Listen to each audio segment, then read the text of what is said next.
Kembali Anda ikuti diskusi terhangat Prime Topic dengan judul Menopang Daya Tahan UMKM yang disiarkan dari Petra Ballroom Dorman Hotel Semarang, Jalan Teuku Umar nomor 27, Jatingaleh, Semarang. Baik, kita lanjut lagi Prime Topic kita ngobrolin tentang menopang daya tahan UMKM. Jadi UMKM ini sebenarnya bisa bertahan, kalau ceritanya Bu Murniani tadi kan di tahun 98 saat krisis moneter dan kemudian berkembang jadi krisis ekonomi, justru UMKM ini menjadi penopang bagi perekonomian nasional. Nah, apakah mereka bisa bertahan? Makanya dengan kondisi COVID sekarang ini, pandemi ini, kita mencoba untuk menggali lebih dalam lagi bagaimana agar UMKM ini masih tetap bisa bertahan, makanya kita cari topangannya gitu ya. Lanjut ke Bu Emma Rahmawati, saya pengen tahu ini untuk kondisi real perekonomian bagi koperasi dan UMKM di Jawa Tengah sekarang seperti apa ini Bu setelah masa pandemi ini? Makasih. Jadi saya ingin menyampaikan dulu pertama dari data tentang Susenas dan kemudian nanti data tentang dampak COVID. Dari hasil Susenas BPS tahun 2016 kita akan memiliki 4.174.210 unit usaha mikro kecil menengah besar. Kemudian dari 4 juta itu 354.884 adalah usaha kecil dan yang terbesar adalah usaha mikro sebesar 3.776.843 unit usaha mikro. Nah, kalau di BPS mengatakan usaha kecil dan usaha mikro itu rata-rata memiliki 1,5 tenaga kerja.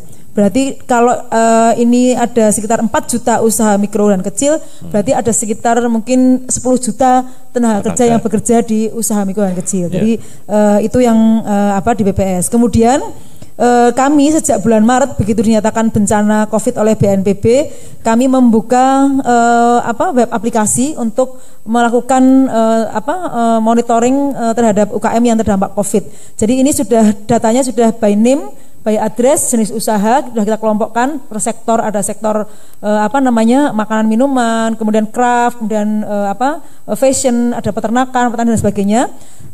Itu ada sudah nomor NIK, nomor handphone dan sebagainya sudah lengkap. Itu kita sudah mendata sekitar 26.568 UKM yang menyatakan dirinya terdampak COVID. Kemudian terbesar adalah makanan dan minuman, sebesar 72,17% adalah UKM makanan dan minuman. Tadi sampaikan Bu Maryuni itu kan kalau mau buka warung nggak ada yang beli kan begitu. Itu memang makanan minuman memang itu paling banyak di Jawa Tengah dan itu paling banyak terdampak.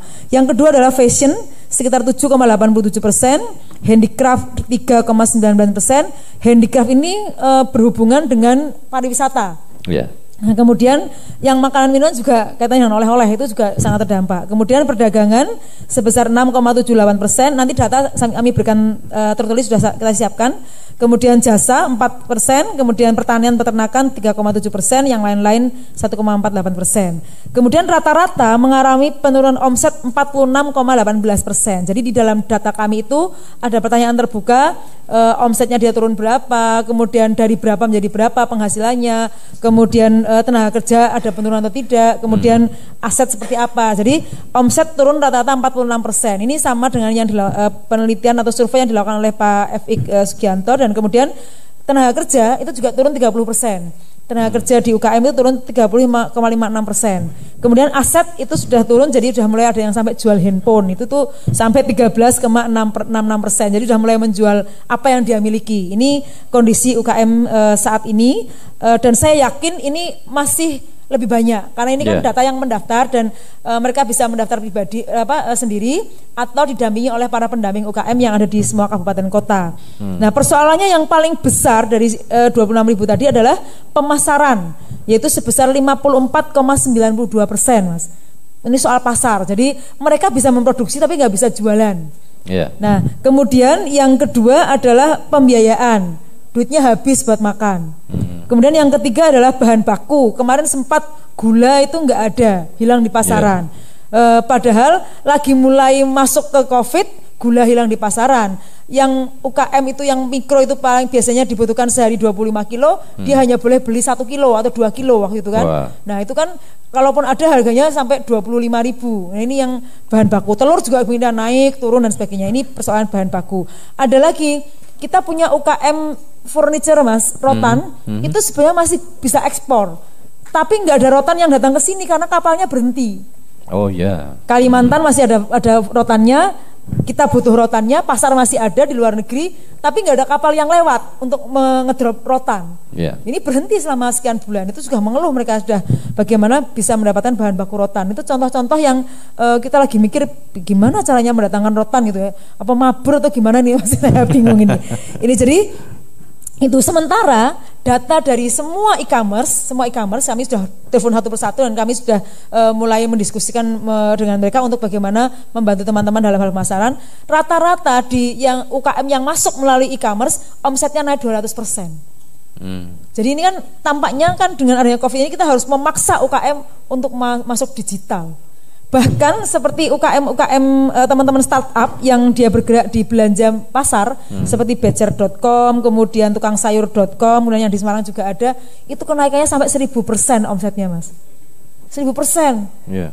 Ini yang tentu harus disikapi bagaimana kita harus mendorong teman-teman masuk ke itu. Untuk koperasi itu sampai sekarang yang menyatakan terdampak sekitar 803. Rata-rata memang persoalannya di likuiditas. Jadi koperasi sebenarnya masih banyak anggota yang bisa mengembalikan. Cuma mungkin tidak penuh. Misalnya saya pinjam nih Mas, saya setiap bulan harus mengembalikan 25.000. Tapi dengan adanya COVID, saya paling bisa hanya mengembalikan 10.000. Tapi pada saat yang kemarin awal-awal COVID, itu kan hampir banyak desa yang melakukan lockdown pribadi. Oh iya benar. Jadi akhirnya koperasi pada tutup karena nggak bisa buka kantor.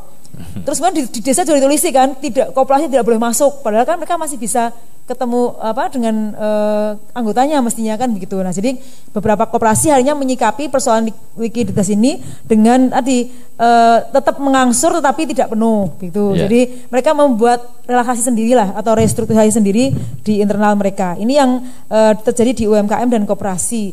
Nah kemudian kalau di koperasi penurunan tenaga kerja hanya 9%. Jadi mereka masih mempertahankan tenaga kerjanya hanya 9% yang benar-benar mungkin terdampak di ini. Kemudian yang berikutnya di tengah-tengah seperti ini Mas, masih ada loh UKM yang bisa ekspor, bisa menangguh untung, sarung goyor. Pasar Afrika ternyata masih buka, Afrika Utara, kemudian sampai Kongo dan itu masih buka untuk sarung goyor. Jamu itu yang tadinya omsetnya paling sebulan 2.000 botol itu ya, sekarang 13.000 botol Mas sebulan Mas. Jamu-jamuan, jadi misalnya jahe dan sebagainya itu di Sukoharjo ada yang ekspor ke Amerika untuk yang herbal. Jadi di tengah seperti ini masih ada yang bergerak. Kemudian saya melihat dari laporan teman-teman UKM sepanjang pasar tradisional itu masih buka, UKM masih bisa jualan. Jadi contohnya ini Abon Koki itu kan biasanya mereka ekspor. Kemasannya udah kaleng. Begitu terjadi seperti ini kan UKM kan lentur. Dia plastiki biasa, nggak usah pakai merek, itu paling hanya tulis koki biasa, dia jual ke pasar masih laku. Jadi sepanjang pasar tradisional itu masih buka, UKM masih bisa bergerak di sana meskipun tidak sebesar seperti hari biasanya gitu. Jadi saya amati toko-toko roti, toko-toko yang pasar tradisional masih buka itu masih ada transaksi yang cukup bagus itu. Jadi itu yang kami amati. Kemudian untuk pembiayaan, perbankan jelas sudah memberikan relaksasi. Saat ini sampai bulan April kemarin karena laporannya tiba 3 bulan, kami yang Juli belum dapat laporan. Per April itu sudah ada relaksasi terhadap 1 juta lebih usaha mikro kecil dengan nilai sekitar 53 triliun dari semua perbankan yang menyalurkan pinjaman untuk UKM. Gitu. Jadi itu yang data yang ada di tempat kami. Gitu. Baik, ini menarik ini karena datanya lengkap sekali, angka-angkanya bahkan sampai ke persentasenya ini Ibu Emma ya. Tapi bagaimana dengan sektor-sektor yang masuk dalam UMKM tapi tidak terdata oleh Dinas Koperasi UMKM?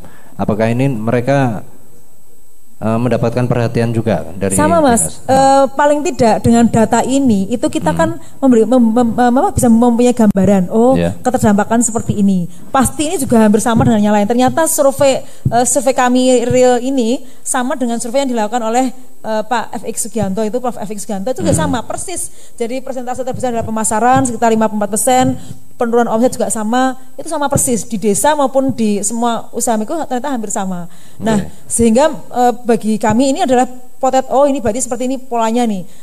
Dan saya yakin itu hampir semuanya sama. Kemarin kami sudah mendata lewat kabupaten dan lewat pendamping kami, kita dapat data 120.000 UKM sudah by name by address untuk melihat keterdampakannya. Nanti tambah lagi ini yang dari pariwisata, sektor pariwisata sudah 50.000 yang sudah terdampak. Jadi ini akan lebih. Ini yang survei kami aja. Ini survei yang ada metodologinya gitu, Mas. Maksudnya betul, yeah. Itu kan nanti berarti ada tambahan metodologi gitu. Ini yang by metodologi dengan web aplikasi, ada pertanyaan yang terstruktur itu seperti ini. Nah, ini yang 120.000 tambah yang dari UKM pariwisata 50.000 itu sudah sangat lebih banyak. Saya yakin keterdampakan lebih banyak lagi. Ya. Pasti itu ya Bu ya. Jadi persentasenya nambah lagi ini. Nah, Mas Firman, gimana pantauannya untuk situasi perekonomian sekarang ini khususnya di Jawa Tengah? Kalau dari apa yang disampaikan oleh Bu Sri Marjuni kemudian Bu Emma, komentar panjenengan gimana Mas? Buka dulu tabirnya. Monggo. Terima kasih Mas Pras. Jadi kalau saya sih data-data ini kan udah banyak sekali, apalagi Pemda dan berbagai lembaga udah riset ya. Artinya semua terdampak ya, seluruh dunia terdampak jelas. Betul. Jadi seluruh dunia, Indonesia, Jawa Tengah kena semua gitu. Nah, seberapa parah dan bagaimana kondisi UMKM? Ternyata seluruh dunia UMKM-nya paling parah. Jadi komposisi usaha besar sama usaha yang menengah ke bawah itu lebih besar menengah ke bawah yang terdampak. Kok bisa demikian? Lah, ekonomi dikuasai oleh UMKM sebenarnya. Pelakunya mencapai 97%. Di Jawa Tengah demikian juga datanya 90%. Bagaimana tidak terdampak? Dia pelaku terbesar. Tetapi dari porsi ekonomi PDB, PDRB, ternyata UMKM hanya kira-kira 60%. Artinya usaha besar yang pelakunya cuma sekitar 3% itu menguasai ekonomi sampai 40%. Jadi kalau kita mau hitung-hitung dampak ini, ya semua terdampak ya, baik usaha besar, kecil menengah terdampak, ya semuanya kena. Dan itu minus kalau dihitung secara agregat. Seluruh dunia minus di kuartal 2 ini, seluruh negara minus. Bahkan Singapura itu besar sekali minusnya. Indonesia Y2Y, maksudnya dibandingkan kuartal yang lalu itu sampai 4% perkiraannya. Kalau perkiraan Bu Sri Mulyani kan tadinya 4% dinaikkan jadi minus 5 dari minus 4 maksudnya. Terus Jateng itu kira-kira minus 1 gitu ya, 2,6. Nggak seberat Indonesia, tapi Indonesia ini penopangnya 3 provinsi besar, 4, Jakarta, Jabar, Jatim, Jateng. Nah, kalau yang 4 ini lumpuh, ya Indonesia lumpuh lah gitu. Jadi pasti terdampak. Dan catatan-catatannya adalah yang paling terdampak memang usaha kecil menengah mikro. Jadi jelas. Nah, sekarang kalau bicara nanti pemulihan, ya mereka ini harus dipulihkan duluan, yang jelas gitu. Nanti mungkin diskusi kita lebih jauh ke sana. Saya sepakat tadi dengan Ibu berdua bahwa catatannya sekarang ini sudah posisi udah berbahaya gitu. Resesi ya, beda sama 98 ya, berbeda. Ini musuh tak terlihat gitu. Kalau dulu bisa nuduh siapa-siapa, bisa suntik mana-mana, sekarang mau disuntik siapa gitu. Nah, musuh tak terlihat. Jadi pesannya, tapi kalau pesan dari akademisi itu tidak bisa memilah antara kebijakan kesehatan dengan ekonomi mana yang duluan. Kita harus jalan bersama. Ekonomi itu tidak akan jalan kalau virus ini tidak selesai atau virus ini tidak membaik. Jadi percuma aja kita bicara ekonomi tapi kita abai terhadap kesehatan, itu tidak bisa juga. Jadi harus jalan. Catatan saya itu untuk pertanyaan ini. Terima kasih. Nah, kalau kita menyimak apa yang disampaikan Bu Sri Mulyani sama Bu Emma, kalau Bu Sri Mulyani kan bilang daya beli turun, Bu Emma bilang pemasaran juga turun, berarti daya beli ya dalam hal ini. Kalau sebenarnya kalau efek itu dari dua sisi. Dua sisi. Ya, pertama sekali itu supply sebenarnya. Kemudian sisi yang lain demand. Supply itu apa? Begitu kena corona, semua dibatasi, social distancing, physical distancing. Orang bekerja tidak bisa normal. Berarti kalau dia tidak bekerja, dia tidak dapat penghasilan. Itu baik pekerja di sektor formal maupun informal, semuanya mati. Semuanya berhenti bekerja gitu. Nah, kemudian rembetannya karena pendapatan income dari para pekerja ini turun, berarti daya belinya turun. Nah, rumah tangga secara keseluruhan turun daya belinya, konsumsi menurun. Nah, ini sisi demand. Jadi begitu dua ini kemudian bersimulasi bersama, ya semakin berat gitu. Tapi kalau saya lihat ini mungkin riset perlu lebih mendalam sebenarnya. Cuma nanti kebijakan-kebijakan itu ada tahapnya, Mas. Ya. Jadi saya harus membedakan jangka pendek, jangka menengah, jangka panjang gitu. Jadi misalnya pajak. Pajak direlaksasi oleh pemerintah pusat. Kita menerima gitu ya Bu ya. Pemda menerima kemudian dikombinasi dengan kebijakan di daerah. Contoh ya pajak ya. Tapi pajak itu kapan mau direalisasikan? Saat ini bergerak aja tidak kan gitu. Pajaknya belum bermanfaat, nanti mungkin menengah. Tapi dalam jangka sangat pendek dengan ciri UMKM yang khas. Apa itu ciri yang khas? Yaitu bahwa mereka ini bisa berproduksi sebenarnya, tapi dia sisi demand yang paling kena. Jadi tipe UMKM ini mungkin dari sisi demand lebih besar, tidak adanya permintaan. Lah gimana dia mau memproduksi? Dia bisa berproduksi, kenapa? Karena tenaga kerjanya seputar keluarga aja. Dia bisa bekerja dari rumah, dia bisa bekerja dari tempat dia tanpa harus terlalu bersosial gitu. Tapi permintaan dia mati. Nah begitu permintaannya tidak ada, dia pun tak bisa berproduksi. Matilah perekonomian dia, berhenti atau melambat. Meskipun UMKM tertentu tetap hidup, nanti harus dicatat untuk strategi berikut. Kita harus identifikasi nih mana yang tetap hidup. Tapi secara umum mereka kena di demand. Nah perusahaan-perusahaan menengah ke atas yang punya pegawai banyak itu kena lewat supply dulu. Nah ini simultan, kemudian daya beli merosot drastis, perekonomian mandek gitu, bahkan menurun. Artinya kalau menurun itu kita mantap Mas, makan tabungan. Jadi secara agregat ekonomi itu bukannya datar gitu ya, jangankan naik, datar aja itu berarti pembangunannya setara gitu sama sebelumnya. Itu tidak terjadi, dia minus berarti yang ada hancur gitu. Itu bahasa ekstrimnya. Jadi kira-kira penjelasan dampaknya seperti itu, dan UMKM punya ciri tersendiri. Nah kalau kita bisa bicara bagaimana memulihkan mereka, ya pertama pulihkan permintaan. Jadi pulihkan pasar mereka gitu. Itu catatan satu, nanti kita detailkan. Oke, ini menarik ini, pulihkan permintaan. Nah saya lanjut ke pertanyaan dulu ini Mas Firman ya. Kalau pulihkan permintaan sementara sisi supply sendiri turun, artinya produksi tidak ada, terus gimana dong permintaan bisa dipenuhi? Logikanya gini, UMKM 97%. Iya. Mereka bekerja dari tempatnya masing-masing. Dia tidak bekerja di suatu pabrik, ruangan yang luas, ratusan orang berada di ruangan, kan enggak. Yeah.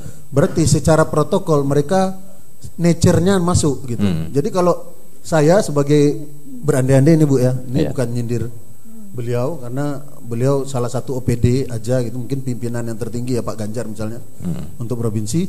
Kalau saya misalnya rambut saya memutih gitu jadi Pak Ganjar gitu maksudnya, itu saya akan melakukan strategi yang secara nature dimiliki oleh UMKM ini. Dia kan terbesar.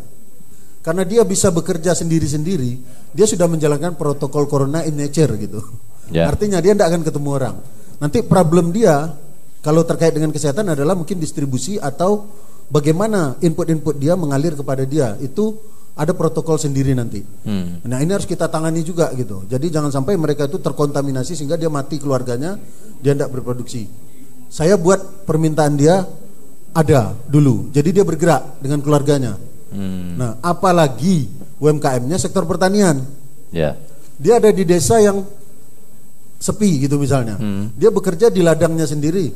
Social distancing terjadi sama ladang orang lain kan jauh banget tuh misalnya. Jika ladang dia misalnya sekian ribu meter gitu ya. Nah, itu saya jaga supaya dia tidak terkontaminasi, dia suruh berproduksi, tapi permintaan dia diadain dulu gitu. Nah, itu UMKM. Lalu bagaimana kita mengadakan permintaan? Ini yang harus kita bareng-bareng nih. Tidak pemerintah aja, tapi akademisi dan lain-lain itu harus ikut mikir. Contoh simpel aja supaya nanti ini kan belum diagregatkan. Kalau yang sekarang selamat tuh yang mana sih gitu? Itu kan best practice. Jadi bisa enggak pasar dia minimal dijaga dulu kemudian diperbesar gitu. Nah, Jateng punya sumber daya yang dikerjakan oleh UMKM dan itu tersedia gitu. Apa itu? Pertanian, industri makanan minuman, kecil-kecil itu bisa hidup. Bisa karena pembelinya ada. Karena kita butuh makan ya jangka pendek itu dulu gitu. Jadi selain nanti kita memisahkan faktor efek, dia terdampak di bagian mana, selesaikan itu dengan cepat dalam jangka pendek yaitu permintaan misalnya. Kemudian hal lain kita harus petakan pula sektor dia bekerja di mana, dia best practice yang ada di sektor-sektor tersebut seperti apa. Nah kemarin pemerintah pusat sudah bertekad untuk memulihkan permintaan terlebih dahulu. Sudah betul. Tapi kita harus jaga implementasinya di daerah. Saya mau kasih contoh nih. Orang semua bicara ini kan daki-daki gitu, termasuk kita akademisi. Apalagi kita gitu maksudnya. Kenapa? Karena kita tidak terjun ke lapangan. Kita bukan pembuat kebijakan. Jadi kita informasinya mungkin terbatas hanya dari informasi sekunder gitu. Kalau riset oke lah, seperti tadi Bu Ratna bilang, Bu Ratna kan DPM BTSP ya. Itu kita mungkin data ini sebenarnya kunci, dan data kita mungkin under qualified dikit lah. Kenapa?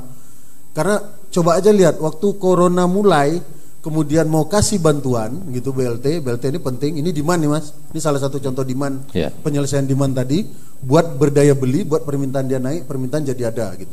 Nah, datanya ndak benar gitu, tumpang tindih, double, bahkan pemerintah pusat punya program lewat Kemensos, orang yang sama dikasih lagi oleh Pemda gitu misalnya. Kenapa?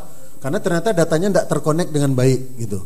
Nah, ini problem sejak dulu dan sampai sekarang sulit menyelesaikannya. Mari kita program jangka menengah panjang kita benerin data masyarakat kan gitu. Nah itu, jadi kadang-kadang kita ndaki-ndaki bicara solusi, tapi tidak tepat sasaran. Jadi misalnya terbaru adalah tingkatkan permintaan, tambah anggaran belanja, paksa kementerian, paksa dinas-dinas di Pemda untuk belanja gitu misalnya. Pokoknya aspeknya adalah pengeluaran gitu, bukan investasi dulu.